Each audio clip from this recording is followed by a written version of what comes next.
Once they reach the intermediate stage, a lot of players will assume they're done practicing the major scale. They've mastered playing it up and down in one or two positions like this.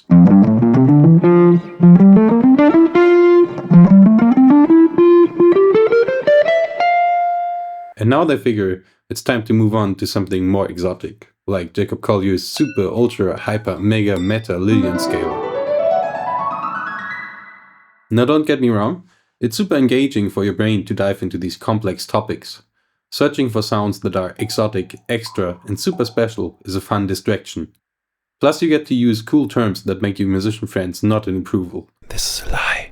No one cares if you can name all the modes of the melodic minor scale. But if your primary goal is fluency on the instrument, building the ability to execute your ideas wherever you want on the fretboard, then the basic major scale is a foundation that you really shouldn't gloss over. In fact, there's a lot more to unpack in the major scale than you might think. First off, remember the chords and arpeggios are built right into the scale.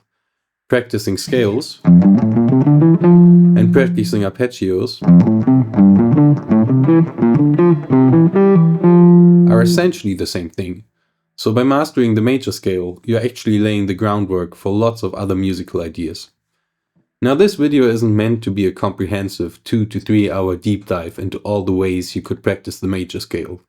Instead, I want to offer you some inspiration for your own explorations. I'll show you 3 different lines that I came up with by just thinking about playing some major scale phrase. And then I'll walk you through these lines and explain the concepts behind them. And don't worry if you can't play them at the speed I'm playing at, that's totally fine. I'm just playing fast for social media credibility. And, because I like playing fast. But these lines will still sound good at half speed, and you can add a lot of expression to make them your own.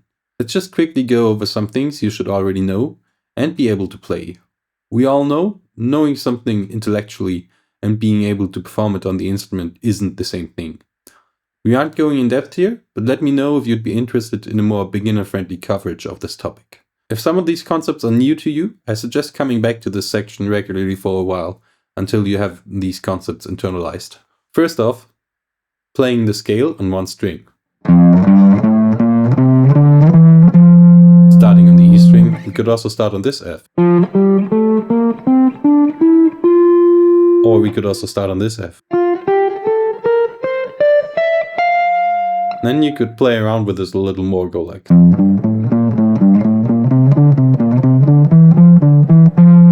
And so on and so forth. Diatonic triads.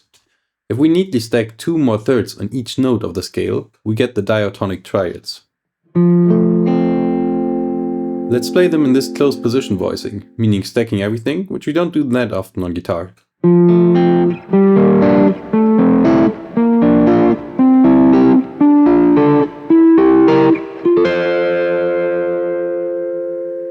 That was starting on the D string. We can also do the same from the A string.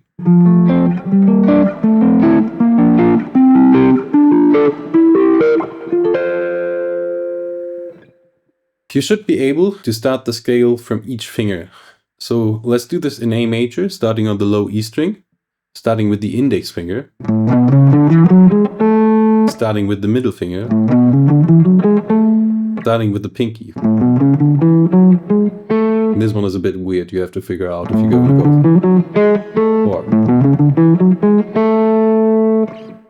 We should also be able to play the triads in position. So let's go from F to F here. We go major, minor, minor, major, major, minor, diminished, and F here. Now let's get on to the lines.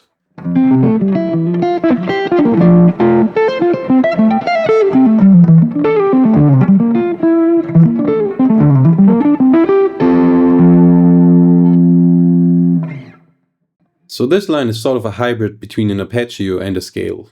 It includes the 6 and the 7 of the chord. So it goes like this. So I'm playing the low note with my pick, and the high notes I'm picking with my middle finger. So I go pick, middle, pick, middle, pick, middle, and then one more pick stroke sliding from the 7 into the 1 of the chord. And here are two quick sweeps, sort of like Frank Gambale style, so we do.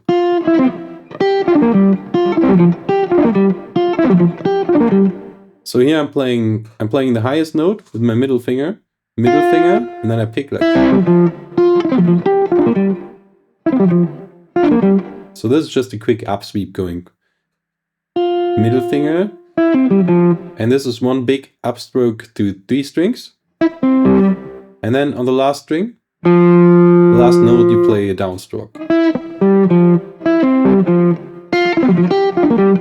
So this is essentially ascending from the F chord, and this is a G minor chord. And unfortunately, this part of the line doesn't sound very good if you do it too slowly. It's just sort of like a part of the phrase. And that goes into an F6 chord, and the first inversion, F major. Let's do everything from the beginning slowly. So the hybrid picking, arpeggio part, quick sweeps, 6th chord, first inversion. Now we have another hybrid picking idea. So this again is some sort of counterpoint. Essentially we have a C major triad on top, and this part is more or less descending an F triad. So by the way, you don't have to hybrid pick all these things that I'm hybrid picking. You could also just use your pick. It's just gonna be a bit harder to get it up to speed. I'm doing like pick, hammer, pick, finger, pick, finger, pick, finger.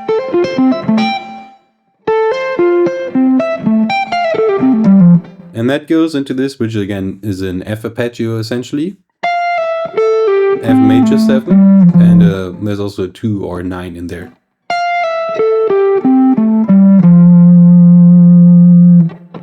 And then let's play that with the counterpuntal line before.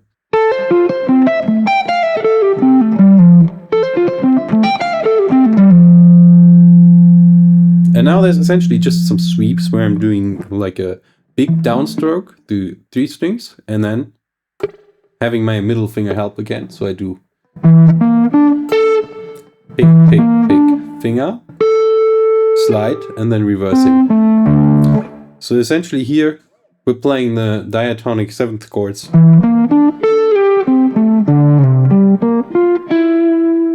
So this is an E half diminished, but even though we put this note on top. And then this is like a power chord with a 7. Also has the 4 in here.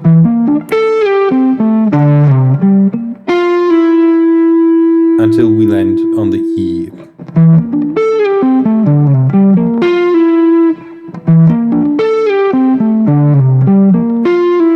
So you go sweep, finger, sweep down, slide, and sweep again. The second time around, you do the same, but at the end we play a...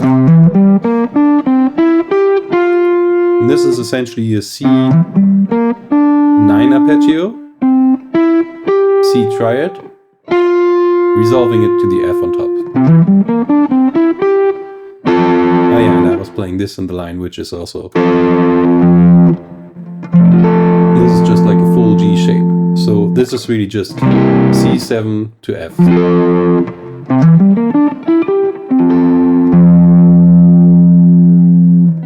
Alright, so that was the first line. If you're enjoying the video and finding it helpful, don't forget to like and subscribe for more guitar tips and tutorials.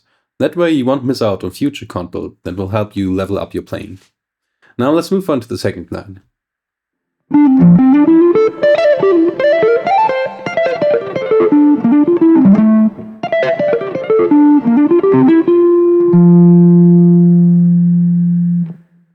For this line I decided to stay fully in the 3-note per string major scale position,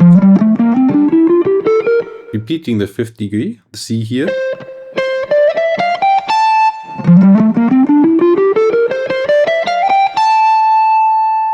and just breaking it up a little. So we start with this, mostly 2 notes on the string, and then a fast legato pattern, which is like a typical Holsworth thing. We go down, reversing it,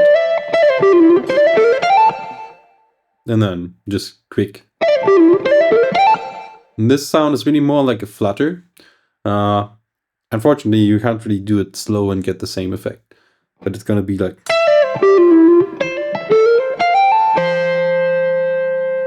And then you go.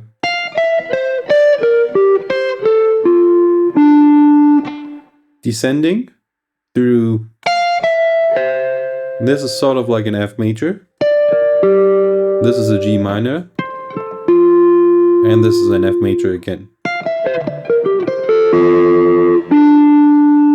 Falling into the D here, so then that's a D minor 7 chord.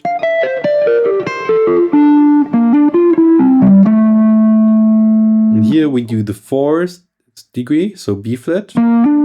Try it up.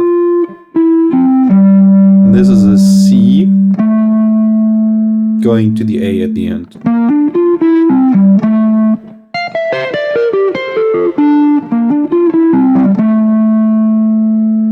And then we go.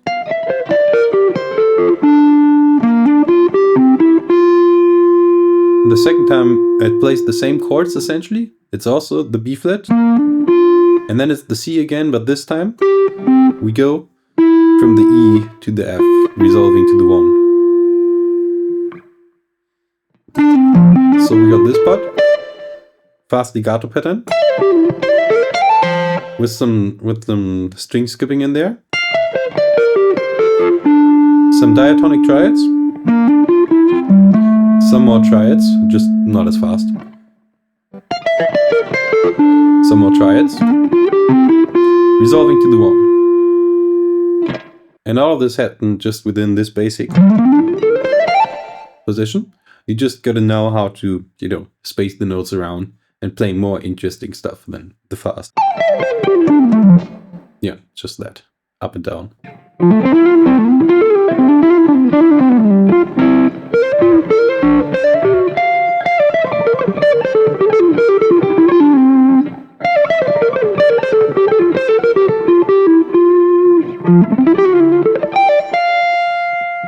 Okay, so the last line is based around a major 7 arpeggio, played with 2 notes on each string, just staying on the D and the G string. So we're gonna do.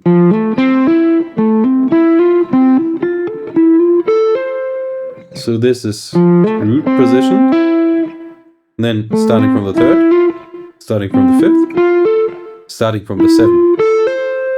And that's how the line starts. We go up, slide, reverse. Same going up from the 5th, and then we slide down here.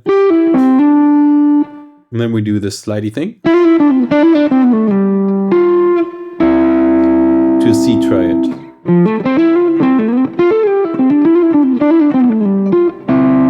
And then we have some scale patterns between the strings. So this idea is essentially just like up, lower string, and so on the 4th. So we go. And from here, we do a specific pattern. So the pattern we play is actually just the 3rds pattern through these 2 strings. So we go. But I pick it in a specific way. I do down pick, pull off, up sweep, middle finger, up, down, and up.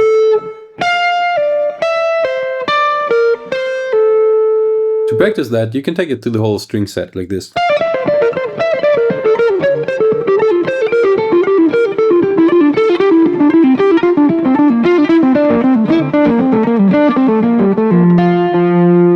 And that's gonna work on every string, so it's also gonna work here.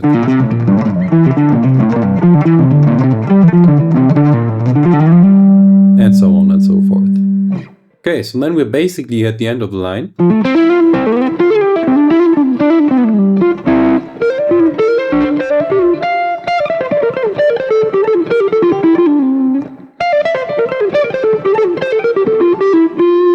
Just a quick sweep at the end. So going up, F major 7 here, This is a little chromatic flingy thingy.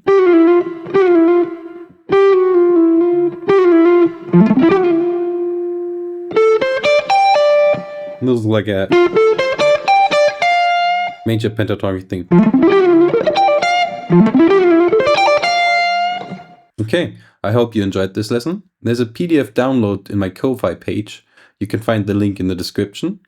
Don't forget to like and subscribe while you're there, if you're still hanging around, you know. And yeah, don't hesitate to leave a comment asking for more lesson content that would be interesting to you as a viewer.